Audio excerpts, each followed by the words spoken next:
Your brain is the most powerful weapon in the world. Once you put away your phones and your computers and all that we have nowadays, yeah, it's great. We're up to date, but your brain is the only thing you have when you're going through depression, when you're going through hard times, when you're going through death, real life. You can't Google that, man. You're alone. You're alone. You may have a shrink you're going to. You may have a best friend you're going to, but there's 24 hours in the day where you're alone in this brain, and your brain is talking to you in all kinds of ways, and it wants to control you and pull you in these different pockets. If you can't control your own brain and your brain controls you, you got to tell your brain where you want to go and how you want to go and how you want to get there. You got to control it. If not, it's over. What existed for me was, okay, man, how am I going to make this work? And all I knew back then was hard work. The only way anything gets accomplished. That's all I heard back in those days. You got to work hard. You got to work hard. I can't get this paragraph. I can't remember what the f***'s in this paragraph to pass this test to get in the military. Read again. Still not getting it. Read again. But if you're not getting it, write it out.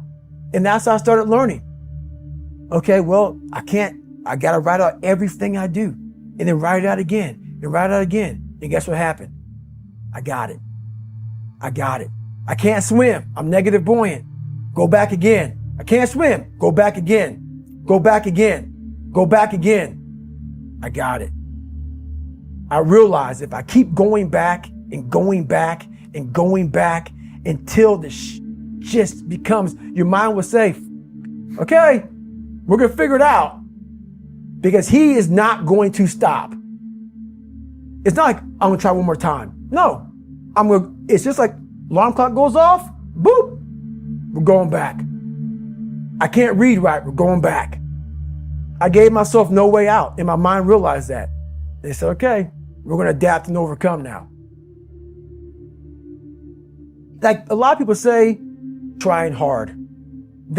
Your mind knows, man. It knows this guy's bullshitting me, man. This guy's lying.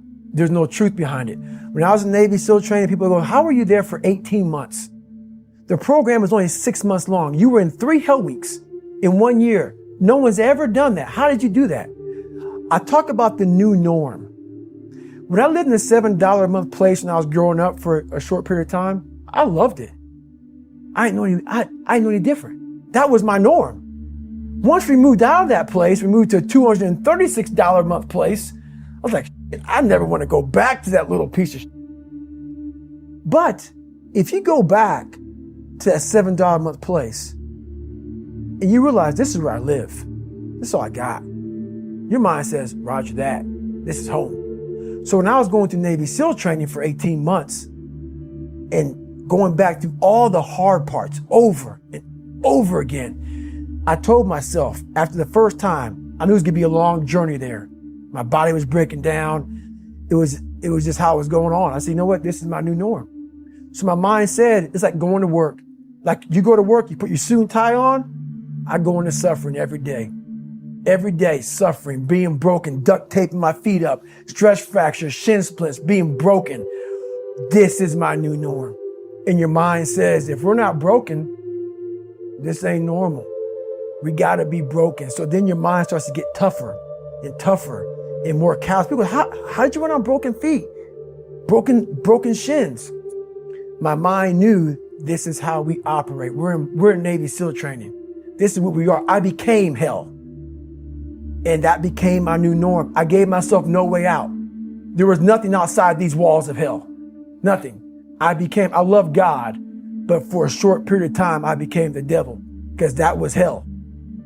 I became the boss, the owner, the CEO of Navy SEAL training. That was my mindset. And that's how you get through things. You immerse yourself in wherever it is, and you become that. You become that and give yourself no way out.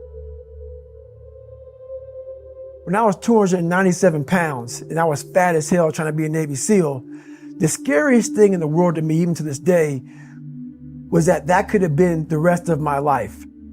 I thought then I was trying hard. That's the scariest thing in the world.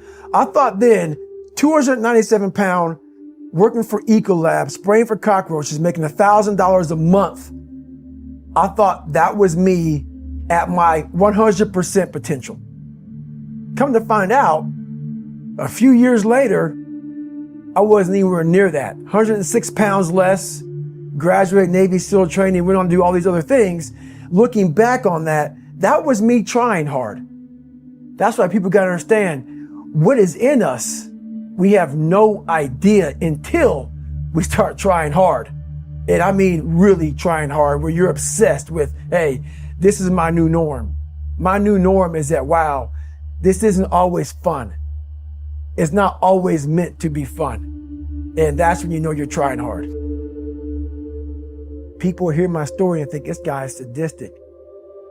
I realized how the brain works. I figured out how the brain works. I'm a scared kid, and that's what gives me so much power. I had no foundation, and I built this off of just researching the mind. The feeling you get is basically invincibility. You realize that you can't do it all the time. When you need to do it, I know I can go to a place that I can live in. And when you know that you can run on broken legs and you can do certain things that a lot of people can do, but they're not willing to do, this power, this sympathetic nervous system of fight or flight, and you're fighting, it gives you this charge of energy of when you're sitting there at 3:30, 4 o'clock in the morning and you're duct taping your feet up because they're broken, and you're doing it by yourself, and you're going through arguably one of the hardest training in the world.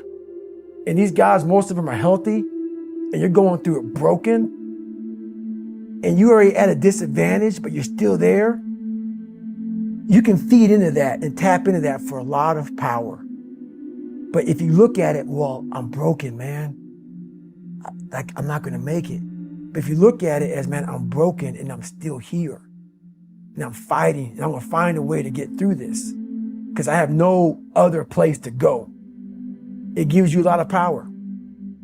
When things start to suck really, really bad, my brain and a lot of people's brain, they don't go to your dad beating you up. Your brain says, we gotta get out of here. This is miserable. So anger goes away a lot of times when you're suffering because your brain just says, we got to run. We got to go. So that anger is not popping up saying, oh, I want to show them. I want to show those people. No, there has to be a much deeper. When I say deeper, it has to be down to mineral soil. It has to be down to that nice mineral soil where nothing can burn. You can't burn dirt. So it has to be down that low that literally is something in you that's at the core of your soul. But you don't find it unless you spend a lot of time with what you want to be in life. I can't give that to you. Right. You can't give it to somebody. When you find your true passion in life, and my passion for me was like, oh, I want to be, I don't give a Navy SEALs, Army, I don't give a shit. I want to serve my country. I want to be someone that I'm proud of. I want to look at myself in the mirror because I was so disappointed. That accountability mirror I talk about, I was so disappointed in what I saw every day. I wanted everybody to love David Goggins. And a lot of people did. I didn't love myself. But I knew a lot of us want to find peace first. So people say, man, you always talk about this suffering and pain and I'm at peace right now because I went through that. Right? You don't find peace first. If you do, Merry Christmas. More power to you. More power to you. I found peace on the opposite end of finding myself. And no one really finds themselves without going through trials, tribulations, suffering, accountability. And accountability is suffering. Being accountable every day for doing right for yourself, for the people next to you, it's miserable. It's hard. So, even the smallest details.